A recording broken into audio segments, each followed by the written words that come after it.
नमस्कार दोस्तों, आप सभी का एक बार फिर से स्वागत है हमारे चैनल दुर्गा भक्ति मार्ग में। आज मैं आप सभी को सुनाऊंगी बुद्ध प्रदोष व्रत की कथा।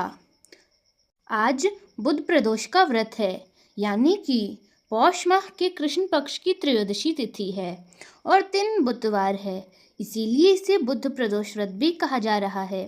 तो चलिए आज के इस वीडियो में हम बुद्ध प्रदोष व्रत की पौराणिक कथा का श्रवण करते हैं। आइए आज की कथा आरंभ करें। सूत गोस्वामी विभिन्न वारों की प्रदोष व्रत कथा सुना रहे थे। मंगल प्रदोष व्रत की कथा सुनाने के बाद सूत जी ने शौनक आदि ऋषियों से कहा, हे ऋषिगण, अब मैं आपको बुद्ध प्रदोष व्रत की कथा का वर्णन कर रहा हूँ, ध्यान से सुनिए। प्राचीन काल में किसी एक गांव में एक पुरुष निवास किया करता था। कुछ समय पूर्व इसका विवाह संस्कार संपन्न हुआ था। विवाह के कुछ दिन बाद उसकी पत्नी मायके गई हुई थी। उसके बाद वह बुधवार को अपनी पत्नी को लेने के लिए अपने ससुराल पहुंचा।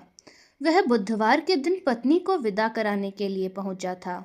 ये देखकर उसके सास ससुर, साले साली और अन्य संबंधियों ने उसे समझाया कि बुधवार के दिन पत्नी को विदा करके ले जाना बहुत ही अशुभ होता है।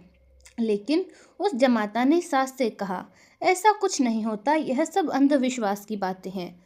मैं नहीं मानता, आप भी मत मानिए। मैं आज के दिन ही, यानी कि बुधवार के दिन ही अपनी पत्नी को घर लेकर जाऊंगा। परिवारजनों ने बारंबार उसे समझाया, लेकिन फिर भी वह नहीं माना, अपनी हट पर ही अड़ा रहा। उसकी हट के आगे आखिरकार सभी को विवश होना पड़ा और उसके सास ससुर ने अपनी पुत्री को उसके साथ बुधवार के दिन ही विदा कर दिया। वे दोनों नव दंपत्ति बैलगाड़ी से घर की ओर जा रहे थे। एक नगर से थोड़ा दूर चलते ही मार्ग में उसकी पत्नी को प्यास लगी। पति एक पात्र में लेकर उसके लिए जल लाने गया। जब वह लौटा तो उसने देखा कि एक अज्ञात व्यक्ति उसकी पत्नी के लिए लोटे में जल लेकर आया है और उसकी पत्नी उसे पी रही है और उस व्यक्ति के साथ हास्य विनोद कर रही है। यह दृश्य देखकर उसके पति को अत्यंत क्रोध आया और उस व्यक्ति पर क्रोध करते हुए उसके पास गया। लेकिन उस व्यक्ति के पास जाते ही वह पति आश्चर्यचकित हो गया, क्योंकि अज्ञात व्यक्ति का रूप, रंग, शारीरिक संरचना और वस्त्र पूर्णतः उस जैसे ही थे। ऐसा लग रहा था मानो वह उसका प्रतिबिंब, यानी कि आईना हो। अब वे दोनों वहीं पर लड़ने लगे। उन्हें इस प्रकार लड़ते हुए देखकर वहां पतितों की भीड़ एकत्रित हो गई और उसी समय वहां पर राजा के सैनिक आ गए।